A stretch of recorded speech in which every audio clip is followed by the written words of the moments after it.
जय हिंद साथियों। तो आज यहाँ पर हम आपके लिए पेपर कोड BSKG 172 भारतीय दर्शन के मूल सिद्धांत की पहली क्लास लेकर आए हैं, जिसमें हम लोग कुछ इंपॉर्टेंट क्वेश्चंस को कवर करेंगे।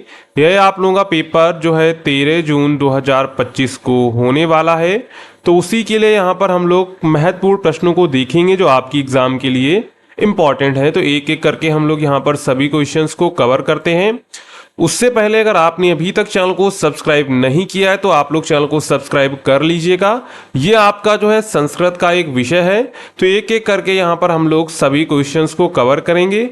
अगर आप लोगों का इसका गेस्ट पेपर या फिर आपकी कोई अदर पेपर कोर्स हैं तो सिंपली आपको गूगल पे जाना है और सिंपली आपको सर्च करना है shop.hindustanknowledge.com।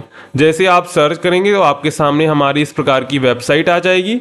यहाँ पर सिंपली आप लोग पेपर कोड सर्च करके अपना जो है गैस पेपर डाउनलोड कर सकते हैं। अगर आपको यहाँ पर कोई गैस पेपर नहीं मिलता है तो आप सिंपली इस नंबर पे हमको व्हाट्सअप कर सकते हैं या फिर व्हाट्सअप आइकन पर क्लिक करेंगे तो आप सीधे व्हाट्सअप पर रिडायरेक्ट हो जाएंगे। तो वहां पर आप लोग पेपर कोड बता के जो है अपना गैस पेपर परचेज कर लीजिएगा। तो चलते हैं यहाँ पर हम लोग सबसे पहले यहाँ पर जो क्वेश्चंस को देखते हैं। तो यहाँ पर हमारा सबसे पहला प्रश्न है, अष्टांग योग का विस्तृत विवेचन दीजिए। यानी कि अष्टांग योग क्या होता है भारतीय दर्शन में, तो उसको यहाँ पर देखेंगे और इसमें 8 कौन कौन से योग हैं उनको देखेंगे। तो यहाँ पर अष्टांग योग महर्षि पतंजलि द्वारा दिया गया था। ये जो है ना योग सूत्र में वर्णित योग का एक प्रमुख और प्राचीन स्वरूप है। अष्टांग का अर्थ है 8 अंगों वाला, जिसमें योग के 8 चरणों का समावेश होता है। ये 8 अंग व्यक्ति के शारीरिक, मानसिक और आत्मिक विकास का मार्ग प्रशस्त करते हैं तथा मोक्ष की प्राप्ति में सहायक होते हैं। अष्टांग योग न केवल साधना का पथ है बल्कि यह एक महत्वपूर्ण जो है संपूर्ण जीवन प्रणाली है जो अनुशासन, संयम और ध्यान, आत्मज्ञान पर आधारित है। यहाँ पर अष्टांग योग क्या है? अष्टांग योग जो है महर्षि पतंजलि द्वारा जो रचित योग सूत्र है उसमें वर्णित है। अष्टांग का अर्थ है 8 अंगों वाला, जिसमें योग के 8 चरणों का समावेश होता है। जिसमें हमारा पहला जो चरण है वो है यम। क्या है? यम है, जिसमें नियंत्रण या सामाजिक अनुशासन सिखाया जाता है। यम 5 प्रकार के होते हैं और यह समाज में जीवन यापन के लिए आवश्यक नैतिक सिद्धांत प्रदान करते हैं, जैसे अहिंसा, किसी भी प्राणी के प्रति हिंसा ना करना, ना विचार से, ना वाणी से, ना कर्म से। इसके बाद है सत्य। इसमें सिखाया जाता है सत्य बोलना और आचरण में सत्यता बनाए रखना। इसके बाद अस्तेय यानी कि चोरी ना करना, किसी का भी धन या वस्तु अनाधिकृत रूप से ना लेना। इसके बाद ब्रह्मचर्य, इंद्रिय संयम, यौन संयम और मानसिक शुद्धता बनाए रखना। इसके बाद अपरिग्रह मतलब कि आवश्यकता से अधिक संग्रह ना करना और लोभ ना करना। ये किसमें है? पहले चरण यानी कि यम में सिखाया जाता है अहिंसा, सत्य, अस्तेय, ब्रह्मचर्य और अपरिग्रह। इसके बाद दूसरा चरण है जिसमें नियम यानी कि आत्म अनुशासन सिखाया जाता है, जिसमें आपको शौच, संतोष, तप, स्वाध्याय और ईश्वर परिधान।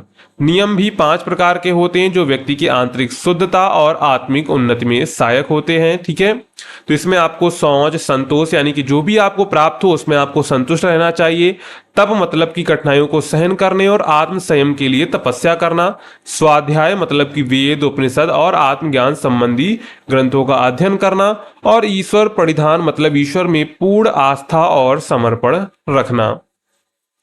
इसके बाद तीसरा है हमारा आसन मतलब कि शारीरिक स्थिति, जिसमें यहाँ पर जो है आसन योग का तीसरा अंग है, जिसका उद्देश्य शरीर को स्थिर, सहज और स्वस्थ बनाना है ताकि साधक ध्यान में स्थिर रह सके। पतंजलि ने कहा स्थिर सुख मासनम, अर्थात जो आसन स्थिर और सुखद हो वही योग्य है।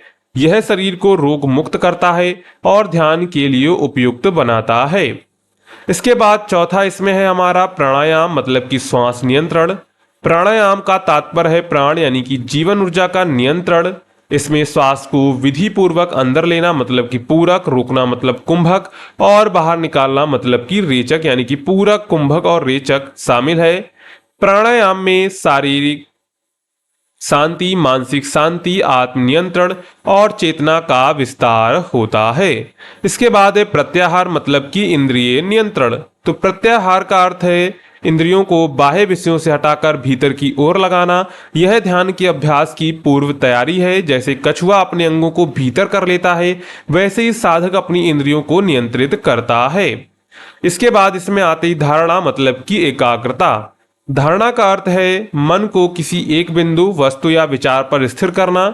यह ध्यान की प्रारंभिक अवस्था है जिसमें मन को विचलित ना होने देना प्रमुख उद्देश्य होता है। जैसे दीपक की लौ स्थिर होती है, वैसे ही धारणा होनी चाहिए। तो ये अष्टांग योग के 8 चरण होते हैं, जिसमें हमारा 7वां चरण है ध्यान मतलब की मेडिटेशन।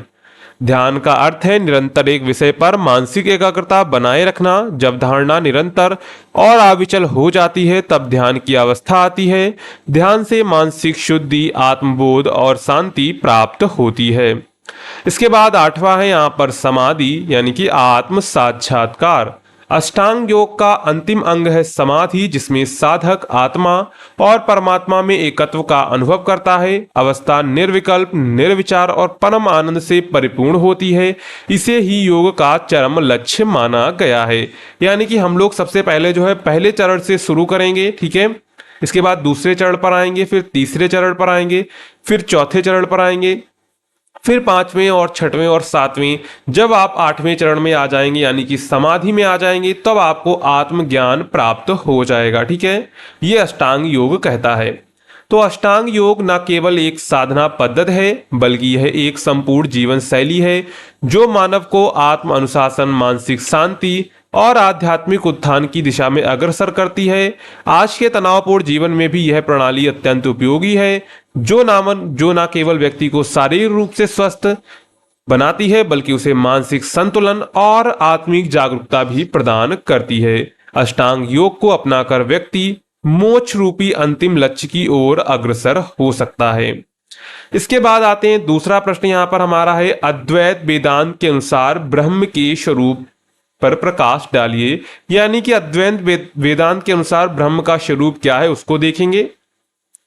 तो यहाँ पर जो अद्वैत वेदांत है वो भारतीय दर्शन की एक प्रमुख और सर्वाधिक विकसित शाखा है, जिसकी आधारशिला शंकराचार्य यानी कि आदि शंकर द्वारा रखी गई थी। इसका मूल ग्रंथ उपनिषद, भगवद गीता और ब्रह्म सूत्र हैं, जिन्हें प्रस्थान त्रयी कहा जाता है। अद्वैत वेदांत का केंद्रीय सिद्धांत अद्वैत अर्थात अद्वैत यानी कि गैर द्वैत है, जिसका तात्पर्य है कि ब्रह्म यानी कि परम सत्य एक ही है और उसमें कोई द्वैत या भिन्नता नहीं है। इस दर्शन के अनुसार ब्रह्म ही एकमात्र सत्य है और यही जगत का मूल कारण है। अगर आपको इसकी पीडीएफ डाउनलोड करनी है तो आपको टेलीग्राम चैनल को जरूर ज्वाइन कर लेना है, उस पर हम पीडीएफ आपको अपडेट करवा देते हैं। तो यहां पर सबसे पहले देखेंगे ब्रह्म का स्वरूप। तो अद्वैत वेदांत के अनुसार ब्रह्म निर्गुण है, निराकार है, अविकार है, अनंत है, सत चित आनंद स्वरूप है। यानी कि ना तो ब्रह्म का कोई निर्गुण है यानी कि उसका कोई गुण नहीं है, ना ही निराकार मतलब कि ना ही उसका कोई आकार है और ना ही उसमें कोई कमियां हैं, वो अनंत है। तो सबसे पहले देखते हैं निर्गुण और निराकार ब्रह्म। तो ब्रह्म को अद्वैत वेदांत में निर्गुण यानी कि गुणों से रहित और निराकार मतलब उसका रूप, रंग, आकार से परे माना गया है। इसका अर्थ है कि ब्रह्म किसी भी प्रकार के भौतिक या मानसिक गुणों से परे है। यह किसी भी रूप, लिंग, रंग, आकार या विशेषता से परिभाषित नहीं किया जा सकता है। उपनिषदों में कहा गया है नेति नेति अर्थात यह नहीं ब्रह्म को किसी भी चीज के रूप में वर्णित नहीं किया जा सकता है। यानी कि यहाँ पर जो अद्वैत वेदांत के अनुसार है निर्गुण है, यानी कि ब्रह्म जो है निर्गुण है, ना ही उसका कोई आकार है, ना ही कोई रूप है, ना ही कोई लिंग है। यानी कि किसी भी चीज के रूप में उसे हम लोग भौतिक या मानसिक रूप से वर्णित नहीं कर सकते हैं। ब्रह्म का यह स्वरूप मनुष्य की सामान्य इंद्रियों और मन बुद्धि की पकड़ से बाहर है। वह ना देखा जा सकता है, ना सुना जा सकता है, ना सोचा जा सकता है और ना ही हम लोग इसको वर्णन कर सकते हैं।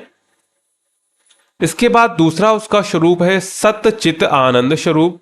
ब्रह्म की 3 प्रमुख विशेषताएं। सत का मतलब अस्तित्व, ब्रह्म शाश्वत है, वह कभी उत्पन्न नहीं होता और कभी नष्ट नहीं होता है, वह सदा था, सदा है और सदा रहेगा। चित का मतलब है चैतन्य, ब्रह्म चेतन है और वही समस्त जीवों की चेतना का मूल स्रोत है। वह सभी प्रकार की ज्ञान, बोध और अनुभूति उसी से संभव होती है। इसके बाद आनंद मतलब कि परम सुख। ब्रह्म आनंद रूप है, वह नित्य, शुद्ध, अपार सुख का सागर है। यह आनंद भौतिक सुख से भिन्न और श्रेष्ठ होता है। इसके बाद तीसरा है यहाँ पर अद्वैत ब्रह्म और जीव में अभिन्नता। तो अद्वैत वेदांत का सबसे मौलिक सिद्धांत यह है कि ब्रह्म और जीव आत्मा अलग नहीं है। जीव आत्मा वास्तव में ब्रह्म का ही प्रतिबिंब है। शंकराचार्य ने अहम ब्रह्मास्मि मतलब कि मैं ही ब्रह्म हूं और तत्वमसि तू वही है जैसे महाकाव्यों के माध्यम से यह स्पष्ट किया है कि आत्मा और ब्रह्म में कोई भिन्नता नहीं है। भिन्नता केवल माया यानी कि अविद्या के कारण प्रतीत होती है। इसके बाद आता है माया और जगत। तो ब्रह्म निराकार है और निर्गुण है, परंतु हम संसार को अनेकता, रूप और भिन्नता में देखते हैं। यह भिन्नता माया के कारण है। अद्वैत वेदांत के अनुसार माया ब्रह्म की शक्ति है जो ब्रह्म के एकत्व को छिपाकर द्वैत का भ्रम उत्पन्न करती है। यही कारण है कि हम स्वयं को शरीर, मन, जाति और धर्म आदि के साथ जोड़ लेते हैं और अपने सच्चे स्वरूप को भूल जाते हैं। माया के प्रभाव से ही जगत की उत्पत्ति प्रतीत होती है, परंतु यह मिथ्या यानी कि भ्रमात्मक है। जैसा कि एक रस्सी को अंधेरे में सांप समझ लेना, जब ज्ञान होता है तब भ्रम मिट जाता है। यानी कि हम लोग क्या करते हैं, हम लोग स्वयं को शरीर, मन, जाति, धर्म आदि के साथ जोड़ लेते हैं, जबकि हमारा जो असली स्वरूप है हम लोग उसको भूल जाते हैं। इसके बाद है ब्रह्म का अनुभव। तो ब्रह्म को केवल तर्क या बुद्धि से नहीं जाना जा सकता है, उसे केवल प्रत्यक्ष अनुभव यानी कि साक्षात्कार यानी कि आत्मज्ञान द्वारा जाना जा सकता है। जब मनुष्य अपनी आत्मा को ब्रह्म के रूप में अनुभव करता है तब उसे मोक्ष यानी कि मुक्ति की प्राप्ति होती है। यह अनुभव केवल वैराग्य, साधना, ध्यान और आत्मज्ञान द्वारा ही संभव होता है। इसके बाद है ब्रह्म और ईश्वर में अंतर। यानी कि ब्रह्म और ईश्वर में क्या अंतर है। अद्वैत वेदांत में ईश्वर यानी कि ईश्वर सगुण ब्रह्म है को स्वीकारा गया है, पर उसे माया के अधीन माना गया है। जब वही निर्गुण ब्रह्म जो है माया से जुड़ता है तो वह सगुण ईश्वर यानी कि ईश्वर, ईश आदि, हरि आदि नामों से बनता है। भक्त के लिए यह सगुण ईश्वर ही उपासना का विषय है, परंतु अद्वैत वेदांत कहता है कि सच्चा ज्ञान निर्गुण ब्रह्म की प्राप्ति में है। यानी कि जो आजकल हम लोग मूर्ति पूजा करते हैं वो सगुण ईश्वर हैं, और जो अद्वैत में बताया गया है वो है निर्गुण ब्रह्म, यानी कि उसका कोई ना ही आकार है, ना ही कोई रंग रूप है, ना ही कोई लिंग है। और अद्वैत वेदांत कहता है कि सच्चा ज्ञान जो है निर्गुण ब्रह्म की प्राप्ति में होता है। इसके बाद यहाँ पर निष्कर्ष लिखेंगे। तो अद्वैत वेदांत का ब्रह्म निराकार, निर्विकारी, निर्गुण और अद्वितीय है।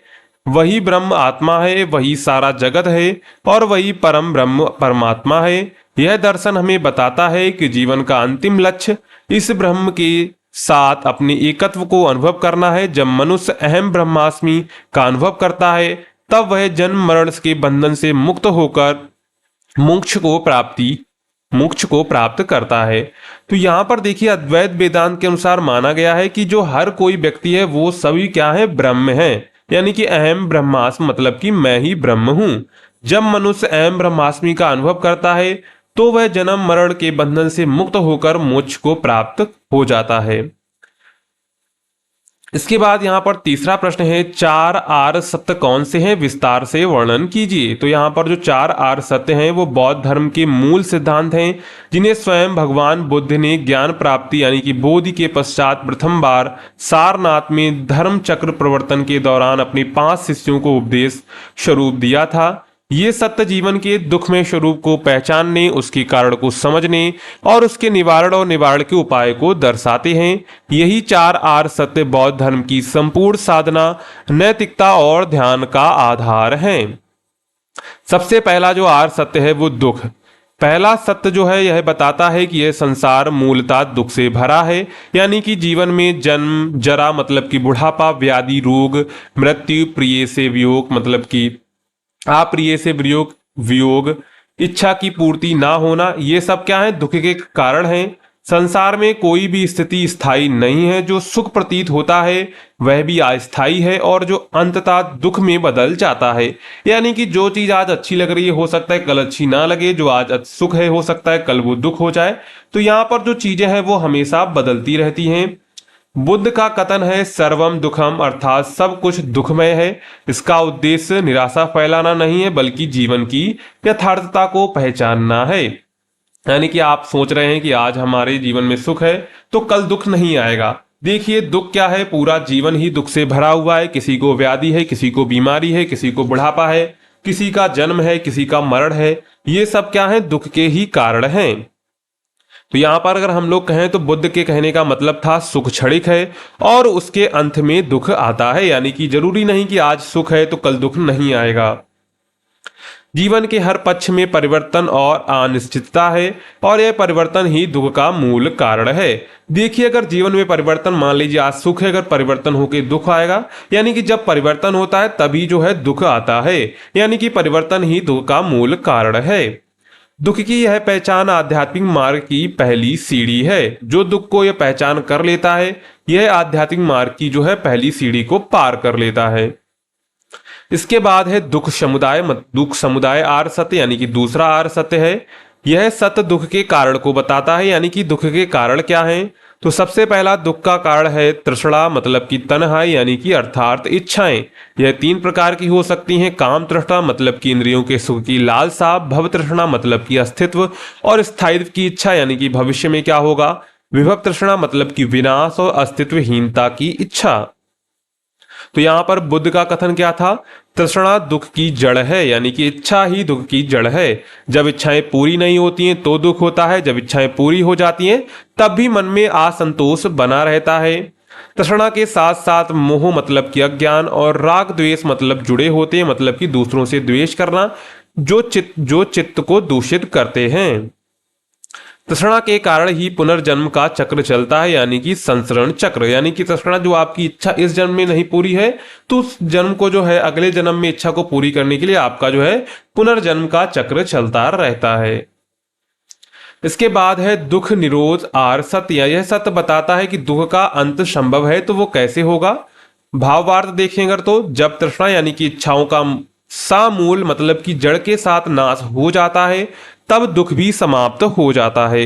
यही अवस्था निर्माण मतलब कि मोक्ष कहलाती है। यानी कि जब दुख समाप्त हो जाता है वही अवस्था हमारी निर्माण कहलाती है। यानी कि जब इच्छाओं का नाश हो जाता है वही अवस्था है वो मोक्ष कहलाती है। इसके बाद है निर्वाण। निर्वाण का तात्पर्य क्या है, पूर्ण शांति और मुक्त अवस्था, राग द्वेष और मोह की समाप्ति, चित्त का पूर्ण शुद्धिकरण, पुनर्जन्म के चक्र से मुक्ति, ये जो है निर्माण का अर्थ है। तो बुद्ध का कथन क्या है, जहां तृष्णा का अंत होता है वहीं निर्माण होता है। दुख से मुक्ति केवल बाहरी उपायों से संभव नहीं है, यह आंतरिक जागृति से ही प्राप्त होती है। दुख का अंत इस जीवन में भी संभव है, इसके लिए सही साधना और प्रयास की आवश्यकता है। इसके बाद है दुख निरोध मार्ग आर सत्य।